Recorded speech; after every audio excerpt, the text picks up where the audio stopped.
The most embarrassing moment of my professional life happened because I forgot how to breathe. She leaned across my desk, close enough that I could catch the faint scent of her perfume, and pointed at something on my computer screen. I knew exactly what she was showing me. I understood every word she was saying.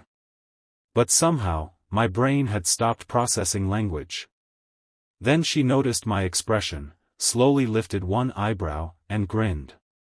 "Distracted?" she asked. I wanted the floor to open beneath my chair and swallow me whole. Her name was Maya Bennett, and for almost 8 months, she had been the person I tried hardest not to look at during work. She was smart without needing to prove it, confident without making anyone feel small, and somehow capable of making a stressful Monday morning feel slightly less miserable. She worked 3 desks away from me in the marketing department, while I handled data analysis and reporting for the same company. We weren't strangers. We talked almost every day. We shared coffee machine complaints, laughed at terrible office jokes, and sometimes stayed late working on the same projects. But I had carefully kept one invisible line between us because I was terrified of what might happen if I crossed it. And maybe that was why her simple question hit me so hard. I wasn't distracted because she was leaning over my desk. I was distracted because I had spent months pretending I didn't care about her. Before we continue, if you believe in kindness, second chances, and the possibility that one small moment can change someone's life, please take a second to like this video, leave a comment, share the story with someone who needs hope, and subscribe to the channel. It helps us keep sharing stories that remind us there is still goodness in ordinary people. The truth was that my fear had very little to do with Maya and everything to do with me. 2 years earlier, I had been engaged to someone I thought I would spend my life with. 3 months before our wedding, she left. Not because of some dramatic betrayal, but because she admitted she had fallen in love with someone else. The breakup didn't just destroy my relationship. It destroyed my confidence. I began believing there was something fundamentally wrong with me, something people eventually discovered after getting close enough. So when Maya started becoming important to me, I did what frightened people often do. I convinced myself that distance was maturity. I told myself that she was simply friendly. When she remembered how I took my coffee, I called it coincidence. When she saved me a seat during meetings, I assumed there was nowhere else to sit. When she messaged me after work to ask whether I had made it home safely during a storm, I told myself she was just being thoughtful. Every time my heart tried to tell me something different, my mind shut it down. Then came the presentation that changed everything. Our company was preparing a major proposal for an important client, and Maya and I were assigned to the same team. For 2 weeks, we worked longer hours than usual. Most people left around 6, but we often stayed until 8 or 9. The office became strangely peaceful after everyone went home. The bright overhead lights dimmed automatically in empty sections, the cleaning staff moved quietly through the hallways, and the city outside our windows turned into a sea of headlights. Those nights were when I got to know the real Maya. I discovered that she called her mother every evening at exactly 8:30.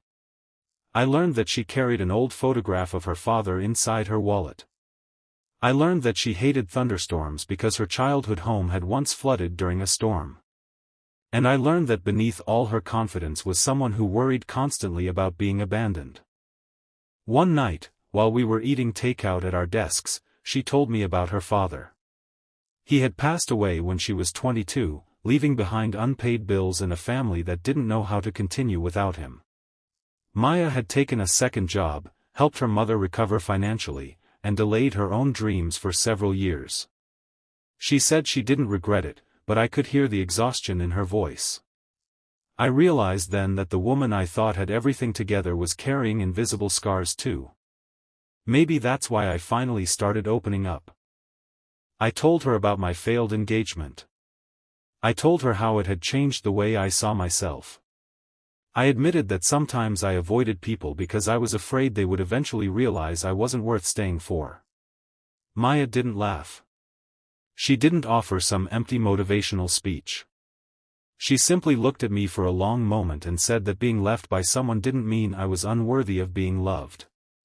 She said sometimes people leave because of battles inside themselves that have nothing to do with the person standing in front of them. I carried those words home that night. For the first time in 2 years, I wondered whether I had been punishing myself for someone else's decision. The next morning, something changed between Maya and me. Nothing dramatic happened. She didn't suddenly confess her feelings. We didn't have some cinematic moment beneath the office lights. Instead, there was a quiet comfort between us that hadn't existed before. We talked more honestly. We laughed more freely. And sometimes, when our eyes met across the office, neither of us looked away immediately. Then came the day she leaned over my desk. I had been working on a complicated spreadsheet when Maya walked over carrying her laptop. She said she had found an error in one of the formulas and wanted to show me. Before I could stand, she leaned across my desk and reached toward the screen. Her hair brushed lightly against her shoulder, and suddenly I became painfully aware of how close she was. She pointed at the formula and began explaining the problem. I heard almost none of it. My heart was pounding so loudly that I was convinced she could hear it. Then she looked at me.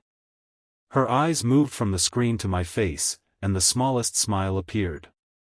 She knew. She leaned back slightly and teased me about being distracted. I laughed nervously and admitted that perhaps I was. Instead of making fun of me, she smiled warmly and said she had noticed for a long time. That sentence terrified me.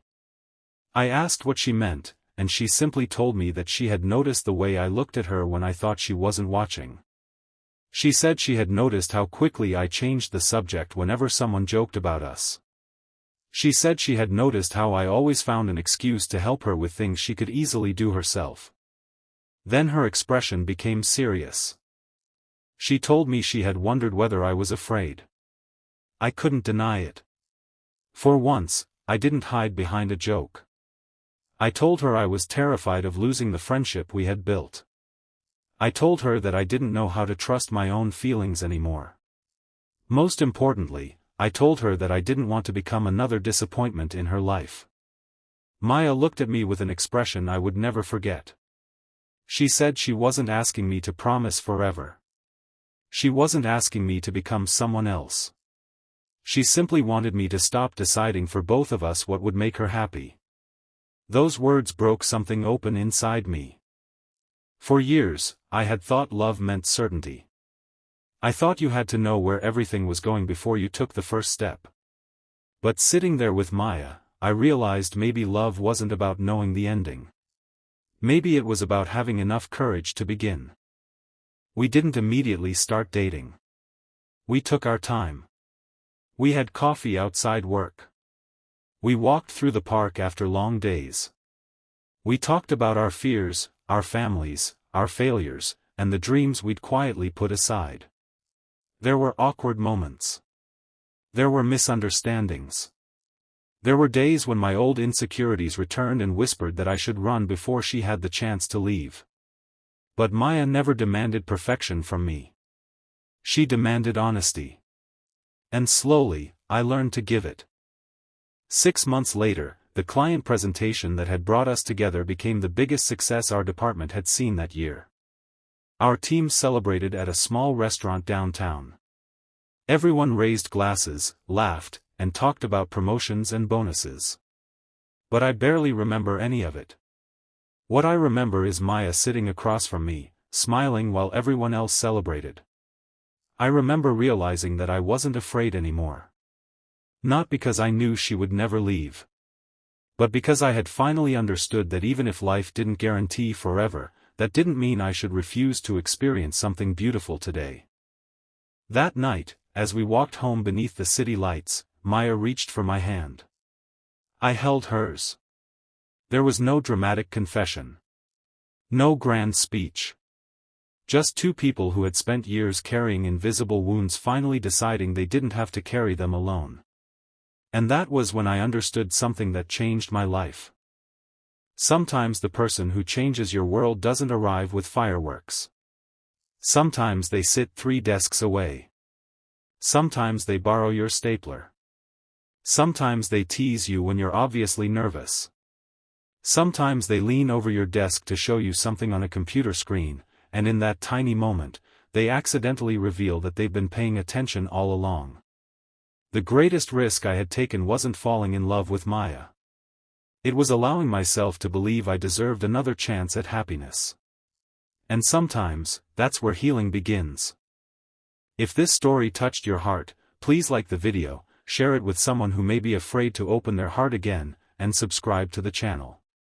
Your support helps these stories reach people who need a little reminder that kindness, courage, and second chances are still real.